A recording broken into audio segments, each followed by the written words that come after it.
Hi parents, I want to talk about colic, and not just colic, but 3 steps to help you overcome it. If you have a child that's colicky, I've been there. My oldest, when he first started out, those first 2 weeks were tough, those next 2 weeks were tough, and then just all the way I felt like up until 3 to 4 months when we found some help for it, we really struggled as a couple. I remember bouncing on the red yoga ball with my son and saying, okay, just please go to sleep. Just please go to sleep. I don't really know what's going on. So what I want to talk about today is really finding out why they're struggling and then walking through some things you can do at home and you can get help with to really help them overcome that and be as comfortable as they possibly can. What that means for a baby oftentimes is doing the things that they're supposed to do automatically. Eating, sleeping, and pooping. If they're doing that, they're going to be the healthiest version of themselves, they're going to be the chillest version of themselves, and most likely they're not going to struggle with colic. So the first thing that we look at with babies is we want to find out why they're struggling. Now, I know in your mom or dad gut, it's hard sometimes to find out exactly what that is.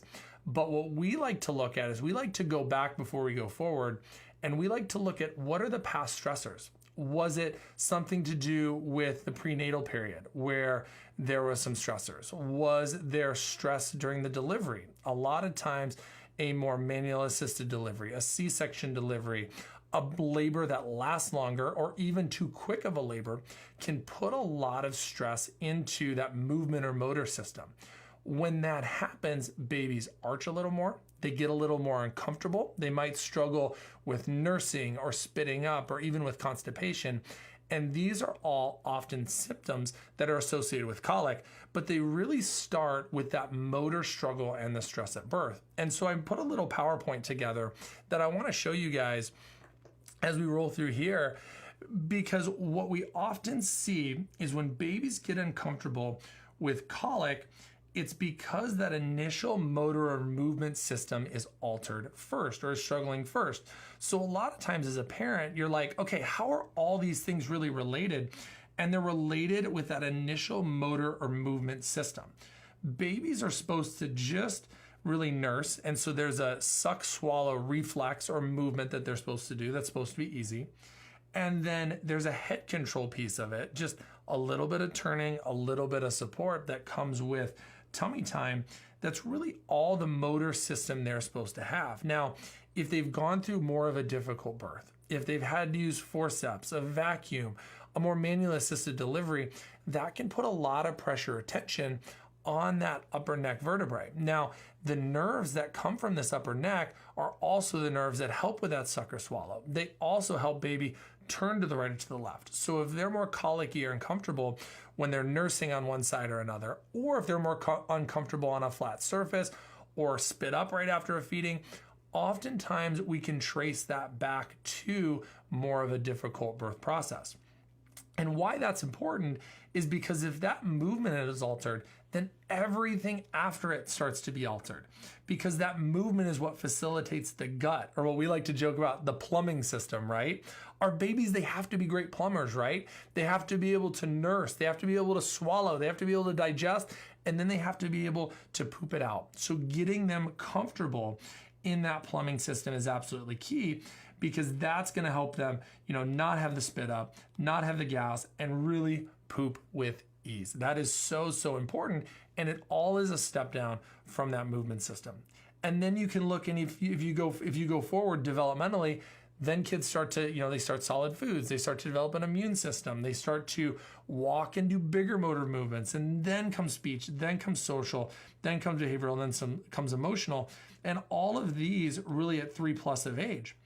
But when we look at a baby between 1 and 6 months, all they need to be focusing on is those initial motor and that initial gut. And so if your baby is struggling with colic, oftentimes if we look back to that initial altering of that movement system, that can affect so much of that motor, and then it affects so much of the gut, which just makes them so uncomfortable. When we look at this in what we can do at home for parents, one of the key things we can support babies in movement and development is not letting them go too fast. So what that often means is skipping the standers, throwing away the bumbos, not having too much time in the car seat. You know, it's okay to be in the car seat, but not have too much time in the car seat. But why we don't want these things with standards and bumbos where they're sitting around is we don't want babies to be in an unnatural motor state too soon.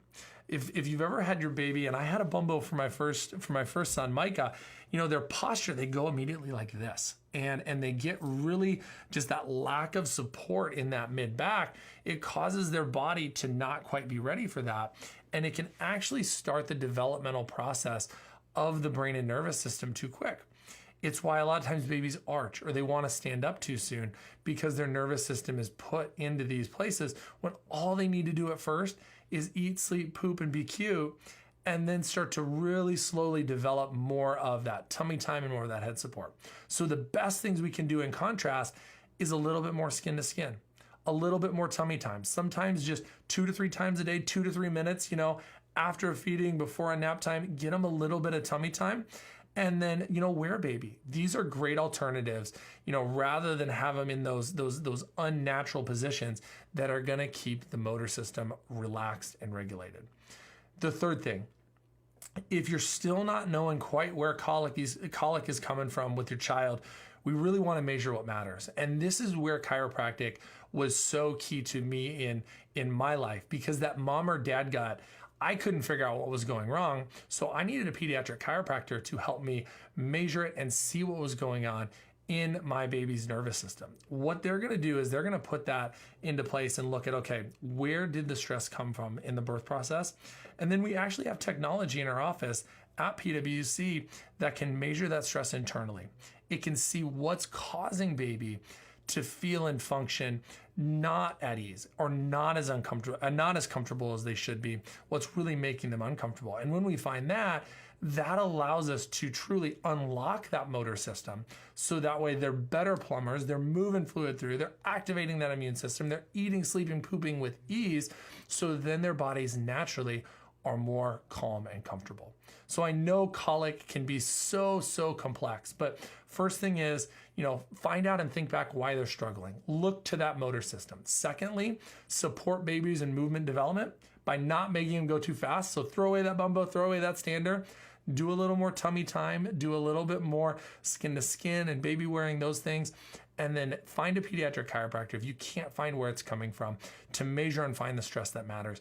Chiropractic adjustments on babies are so gentle, so precise that they can make all the difference in the world in those little motor movements. Not only just the suck swallow, but helping them get to tummy time, to get to crawling, to get to cruising, to get to walking, to all those things where they are beyond just a colicky infancy and absolutely thriving. If this video is something that made sense to you, I would love for you to reach out to us. We've been so blessed to help thousands of kiddos that have struggled with colic. Or if you know a friend or family member whose babies struggle with colic, please share it with them. I just know as a parent that it can be so difficult to be dealing with that and not knowing what is going on. So we would love it if you would help us with that, and reach out if you need us, because every kiddo, every baby is unique, and we just want to help them be happy, easy, and thriving babies. Take care, guys.